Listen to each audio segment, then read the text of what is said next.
Assalamualaikum warahmatullahi wabarakatuh.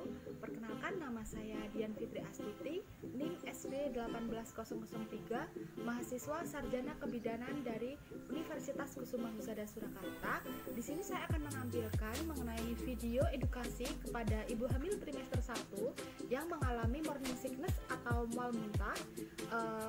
Selamat menyaksikan. Sebelumnya selamat pagi Bu. Perkenalkan ya Bu, nama saya Dian, saya bidan yang bertugas pada pagi hari ini. Mohon maaf sebelumnya, dengan Ibu siapa Bu? Mary. Ibu Mary ya. Usianya berapa Bu? 22 tahun. 22 tahun. Suaminya? Lee Min Ho. Usianya berapa Bu? 23 tahun. Alamat rumahnya? Genuk Pasirban. Mohon maaf sebelumnya, mungkin ada yang bisa saya bantu? Iya, saya kesini mau konsultasi kan. Ini kan saya kehamilan trimester pertama. Nah, kok kalau sampai 3 bulan ini kenapa ya saya kok setiap bangun tidur tuh masih mual-mual gitu, muntah-muntah. Sering mual muntah. Iya. Terus? Karena kan saya kurang edukasi karena ini kehamilan pertama, jadi saya minta penjelasan gitu. Oh ya, jadi Ibu membutuhkan edukasi mengenai keluhan yang Ibu rasakan saat ini seperti itu ya Bu ya. Keluhannya hanya mual muntah saja atau ada yang lain Bu? Iya, muntah-mual aja, tapi sampai mengganggu aktivitas saya sehari-hari gitu. Sampai lemes? Iya, seperti lemes. itu. Oh iya, biasanya muntahnya kalau pagi aja? Setiap bangun tidur. Oh iya, oke. Baik, langsung saja. Berdasarkan kebutuhan yang Ibu perlukan, Ibu kan memerlukan edukasi mengenai konseling rasa apa itu mual muntah di trimester pertama seperti itu ya Bu ya. Jadi di trimester 1 ini rasa mual muntah itu merupakan hal yang lumrah, hal yang wajar seperti itu ya Bu ya. Karena kan di trimester ini namanya kan juga penyesuaian seperti itu. Jadi sebelumnya kan kita dalam kondisi normal, tidak hamil seperti itu. Jadi kan biasa. Nah, kemudian ada janin di dalam perut kita, pasti kan banyak perubahan baik secara fisik, baik secara hormonal, baik secara psikologis seperti itu. Nah, morning sickness ini itu hal yang wajar karena ini disebabkan oleh peningkatan kadar hormon seperti itu. Jadi kadar hormon di dalam tubuh itu ibu itu meningkat sehingga menimbulkan rasa mual dan muntah seperti itu. Nah, cara untuk mengatasi mual dan muntah itu dapat dilakukan dengan kita itu gimana ya Bu, pinter-pinternya kita. Biasanya ibunya itu gimana, tergantung orangnya seperti itu. Misalnya kita tuh nggak mualnya kalau minum hangat, terus kita tuh nggak mualnya kalau makan makanan yang agak pedes, sedikit pedas biar nggak enak seperti itu. Apa makan sedikit tapi sering seperti itu. Tapi Ibu tidak perlu khawatir karena ini tuh hal yang wajar seperti itu. Itu tidak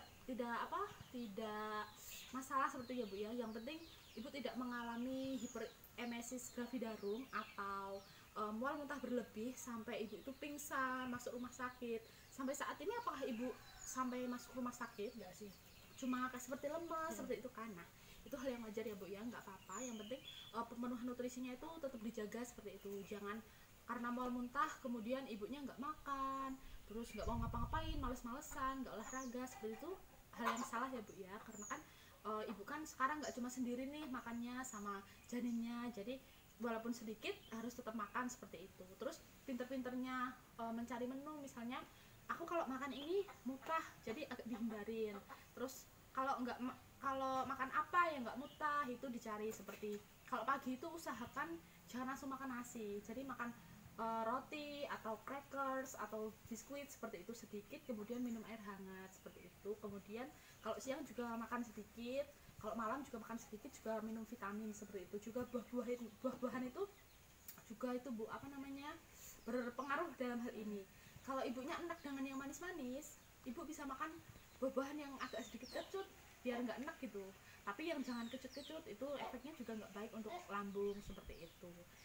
Jadi kalau menurut saya ini hal yang lumrah Bu, nggak apa-apa, nggak ada yang perlu dikhawatirkan. Yang penting ibunya itu masih sehat, nggak sampai yang drop banget gitu, nggak apa-apa seperti itu. Mungkin ada yang ditanyakan. Terus kalau muntah-muntah itu kira-kira sampai janinnya umur berapa ya?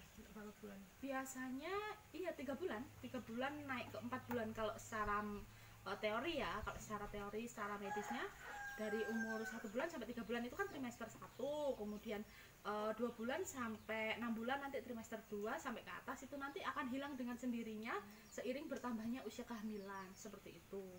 Jadi nggak perlu khawatir Bu, nanti saya akan memberikan vitamin sama apa ya, obat yang dapat membantu energi ibu, jadi nggak terlalu lemes banget seperti itu. Tapi makannya harus tetap sering ya Bu ya, dikit-dikit tapi sering, jangan sampai nggak makan seperti itu. Terus bisa minum susu, terus makan makanan yang mengandung karbohidrat, terus kalsium, asam folat seperti itu. Kalau asam folat itu sangat penting untuk janin ibu, karena itu untuk membantu apa itu namanya, tumbuh kembangnya, sama untuk apa, mengurangi resiko kecacatan pada janin seperti itu. Mungkin ada yang ditanyakan lagi atau ada keluhan lain? Enggak, sudah cukup. Sudah cukup ya Bu ya, sudah mengerti sampai sini apa saja yang saya sampaikan tadi ya Bu ya. Baik, pesan saya dijaga kandungannya, kemudian kalau hanya mual muntah nggak sampai mengganggu aktivitas itu hal yang wajar, tidak perlu diperiksakan, tidak apa-apa. Kemudian tapi kalau ada keluhan lain atau bagaimana itu wajib periksa ya Bu ya, datang ke klinik atau ke rumah sakit atau ke dokter kandungan atau ke bidan, kesini lagi juga boleh seperti itu. Baik Ibu, mungkin itu edukasi yang dapat saya sampaikan. Jika tidak ada yang ditanyakan, mungkin cukup. Terima kasih atas kerjasamanya ya Bu ya. Terima kasih. Terima kasih.